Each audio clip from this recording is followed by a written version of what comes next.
Ryder Lyons from Folsom, California, 5-star quarterback in the class of 2026, though not technically a class of 2026 guy, even though he's officially one. Ryder Lyons is going to BYU. Chose BYU over Oregon. Announced it on the Pat McAfee show on Tuesday. Now, you've said this. We had this discussion with our friend Matt Brown a few weeks ago. You've said, how does BYU not just turn on the NIL faucet to promote the Church of Jesus Christ of Latter-day Saints and have the best football team in America? Well, they just got a quarterback everybody wants. Yeah, I mean, this is the perfect. They've threaded the needle perfectly here because they got a 5-star quarterback who's also Mormon. Yes, so this is different than AJ DeBanson, the basketball recruit, the number 1 basketball recruit, not LDS, going to BYU. Ryder Lyons is LDS. So, like, this was they offered him when he was 14 years old. They have been trying to get him for a long time. Yeah, and I think that at the very least, because the BYU discussion has really gone off the rails on this show, and if you've been a part of it, you know what we're talking about. But my theory has always been that since the LDS church is worth billions of dollars, that they could just turn on the money spigot and pay everybody. But I think that the baseline expectation, if I'm a BYU fan, is that at least go get the best Mormon players. So, like, we talk about lifestyle and, religious restrictions. And, frankly speaking, I don't know Ryder Lyons personally or how he carries out his life, but the expectations in the student conduct code at BYU might be too stringent for even LDS people. Like, not everybody. Dad and both sisters went there. Yeah, so I think they're pretty familiar with how it works. But I'm not even saying with just him. I'm just saying in general, not everybody, even people of the faith, want to live that closely to the guidelines. I don't know how it is in Mormonism, but Judaism, there's definitely a arc of how observant you are, and based on how observant you are, that is restrictive of your life. So, but yes, I think that this is exactly where you start if you're BYU, right? You go get the 5-star quarterback who is observant of your faith and is very familiar with your university and culture, because that's kind of the entire point. Now, I don't know how many Ryder Lions exist. I mean, their current quarterback is of the Jewish faith. So, we know that building a 85-man roster of just only LDS players probably isn't a reasonable proposition. But when there are no doubt about it guys at the most important position, you have to go grab them. And I think the thing that's so funny about the discourse that we're going to be having later on the show is that the teams that have an opportunity both in the NFL and college to actually win the whole thing are typically the teams that have the best quarterbacks, right? I mean, even if you look at like what the NFL spread in comparison to the college spread, the reason why it's not that much different is because the greatest quarterback on earth exists, and they won 3 in Kansas City, right? So it's very quarterback reliant. And this is a huge monumental get. And I think that maybe it's a shame we have to wait a few years because he's taking his mission and he's not actually going to enroll until 2 years from now. But that this is how you build that program. He explained the process on the McAfee show, by the way. So he puts in his paperwork in August, and then a few weeks later, they're like, okay, you're going to, and it could be anywhere in the world. Like, it could be Australia. It could be Brazil. It could be just anywhere. So that is exciting and scary at the same time, I would think. Yeah, it's like the NFL draft, but for missions. It's like you don't know where your job's going to be for the next few years. For a year. It would be an interesting thing. And, kudos to him for, putting his faith first and, prioritizing that. I don't understand, why they can't delay it. Some people do, some people don't. But the people who go right away come back and are typically successful. And I think part of the reason why BYU has been so successful in the recent past is because a lot of their rosters tends to be older, more physically advanced people too, right? So maybe that can be an advantage. Well, they also just got Bear Bachmeier as a transfer from Stanford. So, and we'll see what happens with Retzlaff, because obviously there are other issues right now with Jake Retzlaff. So we'll see what happens going forward there. But they did just bring in Bear Bachmeier this right recently, because I believe he did spring practice at Stanford and then transfer to BYU. So they've got a bridge there to Ryder Lions. And the way BYU structured it a lot with the missions over the years is, now sometimes they would have a guy come in and redshirt at BYU for a year, then take a mission, then come back, and he comes in as a redshirt freshman, but is 3 years out of high school, and that allowed, especially with the linemen, allowed them to be much more physically mature and older, wiser, all that good stuff. It's a little bit different in this day and age. I think he's going to go on the mission, he's going to serve the mission, and then come to school.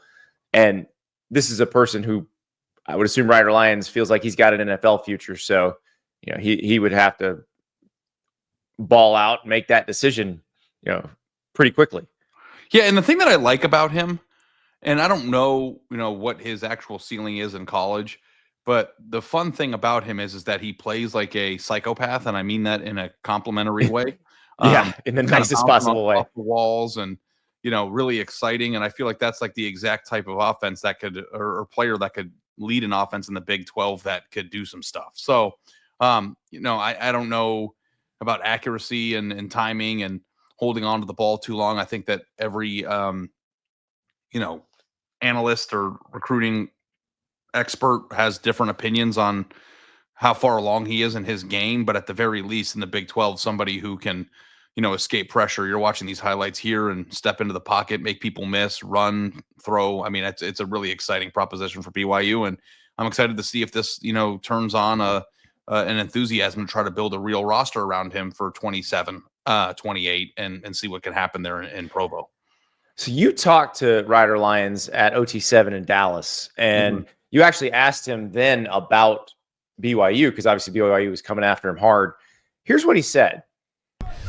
Being of the LDS faith, having a tie with BYU, a program that's coming after you hard, you could be somebody that changes the trajectory of that program in a massive way, because BYU, though a very good program that pushed for a playoff spot last year, hasn't had a player like this come through. Yeah. Like, how much of a pool is your faith, and how much of a connection do you feel as somebody of that faith to lift up a program that embodies it? It's hard for sure. I'm super familiar with it. Both my parents went there, my sisters went there, so I definitely understand it all. And yeah, it is. It's hard. I could do that and change the program. Start a new wave of sort, but I also have to do what's best for me. Yeah. I have to look at everything. I'm not just going to make a decision without really knowing what I want to do. Like, once I commit to a school, it's really, but it's like, on one hand, it's like football and all the things that are about football, and then the other one's just like bigger than football. Yeah. Which is a big part for me. Truth is, their starting quarterback's Jewish. So, you don't have to be LDS to go there. So he took this one over Oregon. Now, the Deseret News reported that the Oregon offer was higher. It's interesting. Now, we've entered a period of recruiting, Ari, where we don't actually get to see what these financial offers are. I am wearing my Roback Performance polo right now. Andy, I wore mine on the golf course the other day. It was amazing. I was about to say it is the polo you can take from the office to the golf course to the bar, and you're going to feel right at home in all those places with your Roback Performance polo. But also, you've got your hoodies. You know how I feel about my performance hoodies. The Q-zips, the joggers, the butter soft joggers, shorts, you name it, they got it all. Roback.com, RHOBACK. Use the code Andy for 20% off your first order. That's Roback.com, RHOBACK. Load up for the summer with Roback. 20% off your first order with the code Andy. But according to everybody, pretty much nobody ever takes the highest offer. It's always funny to me. Have you noticed that? Yeah. So-and-so offered more. It wasn't his highest offer. In every June it's for okay the rest if of our lives, we're going to have to hear about good players who didn't transfer and how they could have. Like, that's the other thing I've noticed too. It's like, oh yeah, look, player returns to school even though he had a $9 million offer from somewhere else because he has pride in what he's building there. Like, that's the June story arc, right? Yeah. So like, and I'm not saying that's not true, but it's going to be true for everybody who says it's true with no verification whatsoever, right? So like, You know how I feel about it. We've talked about this. I don't really care if think BYU it's offered more money than Oregon. Yeah, Like, I wish that they would have. Doesn't really bother me one bit. If you were a BYU fan, wouldn't you almost rather them have offered more?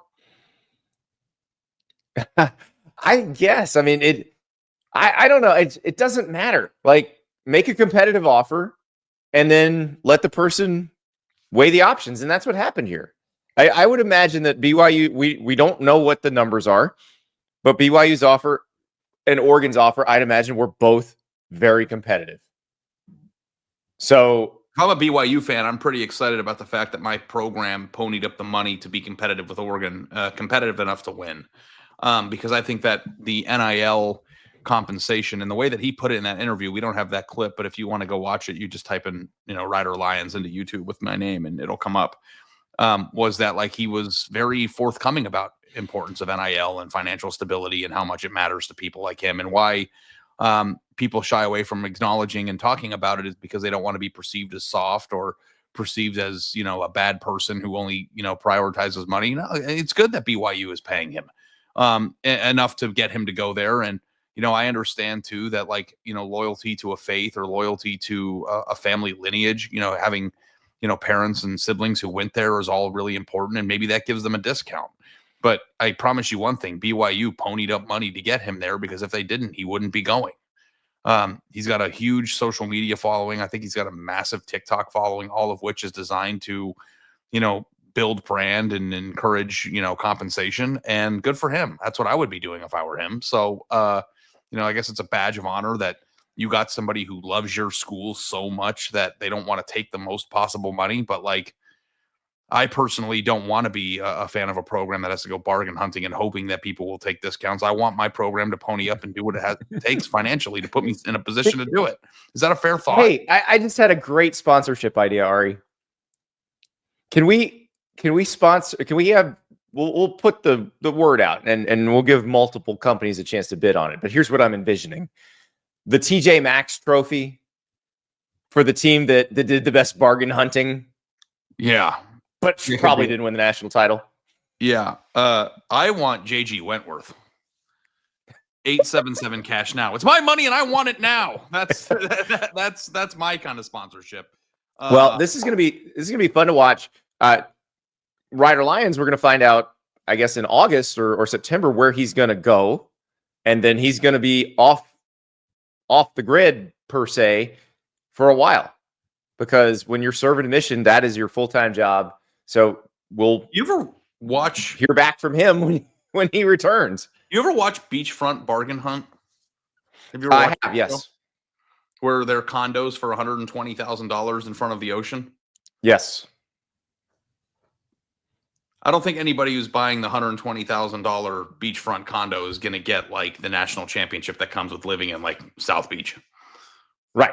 So BYU, yeah. But BYU seems to be willing to spend that South Beach money. Yeah. We've seen it in basketball. Now we're seeing it in football. So it'll be interesting. By the way, the water's always brown in that show, by the way. I don't know if you noticed that. Ryder Lyons, great quarterback name. And his decision puts another great quarterback name into play. Bryson Beaver, who had been committed to Boise State, but has since reopened his recruitment. Bryson Beaver is probably the next hard target of the Oregon Ducks now that Ryder Lyons is off the board, but he's got some SEC schools after him too. So from Ryder Lyons to Bryson Beaver, here we go. I mean, if a Beaver went to Oregon, that would be quite hilarious, wouldn't it? That would be hysterical.